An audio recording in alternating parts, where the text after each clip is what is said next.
এখন লোকটা যখন টাকা দিচ্ছে না তখন লোকটাকে মেরেছে একজন, ও গিয়ে পুকুর দূরে গিয়ে পড়েছে এবং ওর পড়ার আওয়াজে ওর বুড়িটার ঘুম ভেঙে গেছে। ওর বুড়ি চলে বলছে, আরে কারা তোরা আমার দুটোটাকে মারছিস? তখন বলছে, ওকে কেমন দিয়েছি দেখতে পাচ্ছিস, তোকেও দুটো টাকা কোথায় আছে বাড়ি। বুড়ি তখন দেখছে অবস্থা খারাপ, মেরে ফেলতে পারে। তখন বুড়ি 2 লাখ টাকাটা বার করেছে আর ঘুমন্ত বেটিটাকে হাত ধরে টেনে তুলেছে, তুলে বলছে চল যা যা চল। চোরগুলো তখন বলছে, তুই বেটি নিয়ে কি করবে অপরাধে? বলছে, এর জন্যই তো টাকাটা নিতে এসছিস, আর এর জন্যই তো আমরা টাকাটা গরু বিক্রি করে জোগাড় করেছি। তার টাকা যখন থাকবে না বিয়েও হবে না। এক কাজ কর, বেটি যখন নিয়ে চলে যা তোরা, আর টাকা নিয়ে চলে যা। চোরেরা তখন বলছে, না বেটি নিয়ে গেলে রাতে পুলিশে ধরবে, বরঞ্চ টাকা দিয়ে দাও, ঘুরে নিয়ে চলে যায়। ভালো করে বুঝলেন যে টাকা নিচ্ছে বেটি নিচ্ছে না, এটা কার? চোরের ধর্ম। চোরের ধর্ম কি টাকা নিবে বেটি নিবে না, তাই তো?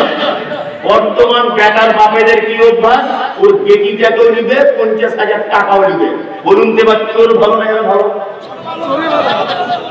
চোর ভালো। চোরের তো কোয়ালিটি আছে, হ্যাঁ, ও শুধু টাকা দিলে বেটি নিবে না, কিন্তু এত বড় কোয়ালিটিহীন পুরুষ মানুষ, ওর বেটিটাকেও নিবে আবার টাকাও নিবে।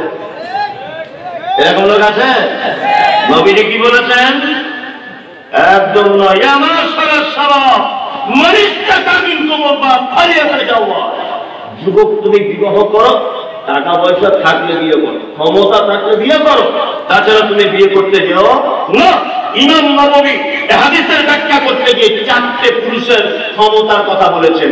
1, শারীরিক ক্ষমতা থাকতে হবে। 2, ইনকাম ভালো থাকতে হবে। 3, প্রশস্ত বাড়ি থাকতে হবে। 4, তোমার ক্ষমতা অনুযায়ী তোমার বউকে পরিচালনার ক্ষমতা থাকতে হবে। এই 4টে ক্ষমতা যদি পুরুষ মানুষের থাকে তাহলে বিয়ে করতে হবে। তাছাড়া কি করবো? রোজা রাখবে, একদিন ছাড়া একদিন রোজা রাখবে। রোজা রেখে রেখে রেখে রেখে ওর যৌবনকে নষ্ট করবে। কি বললাম মহিলা, তবু বিয়ে করতে পারে না। তারপরে একটা কথা বলে দিচ্ছি, যাদের সংসার অভাব হয়েছে আপনি বিয়ে করুন, আল্লাহ আপনার মালে বরকত দিবে ইনশাআল্লাহ। আপনার মালে আল্লাহ বরকত দিবে ইনশাআল্লাহ। চলুন, আল্লাহ নবী সাল্লাল্লাহু আলাইহি ওয়াসাল্লাম বলেছেন, ইজারাতুদ দাওয়াতি ওয়া তাসমিতুল আতাশ। এই হাসি হলে কি বলতে হয়? আলহামদুলিল্লাহ। আলহামদুলিল্লাহ যে শুনবে, ইয়ারহামুকাল্লাহ যে শুনবে, ইয়াহদিকুমুল্লাহ ওয়া আসলিহু বালাকুম। এই পর্যায়ের উত্তরগুলো আপনাকে কি দেওয়া লাগবে, তাই না?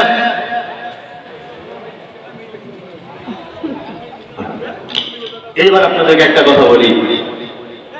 এতক্ষণ আমি যে কথাগুলো বললাম, 2টো হাদিস বললাম না চমৎকার করে, কোরআনের আয়াত বলেছি অনেক, এইগুলো যদি আপনি না যদি মানে, আপনি কেমন লোক?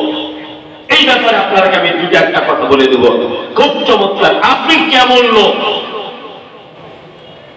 আপনারা হিন্দি বুঝেন? হিন্দি বুঝেন না? অল্প অল্প। আমি একটা কথা আপনাদেরকে, ইন্ডিয়ার কথা আমি শোনাতে চাইছি। আপনি কেমন লোক সেটা বলছি, তারপরে কোরআনের একটা আয়াত বলে আরো কয়েকটি কথা আপনাকে বলবো। আমাদের ভারতবর্ষের এই মুহূর্তে অবস্থা খুব খারাপ, আপনারা জানেন। ভারতবর্ষের অবস্থা খারাপ নয়, মুসলিমদের অবস্থা খারাপ। তার একটা কারণ হচ্ছে যে আপনার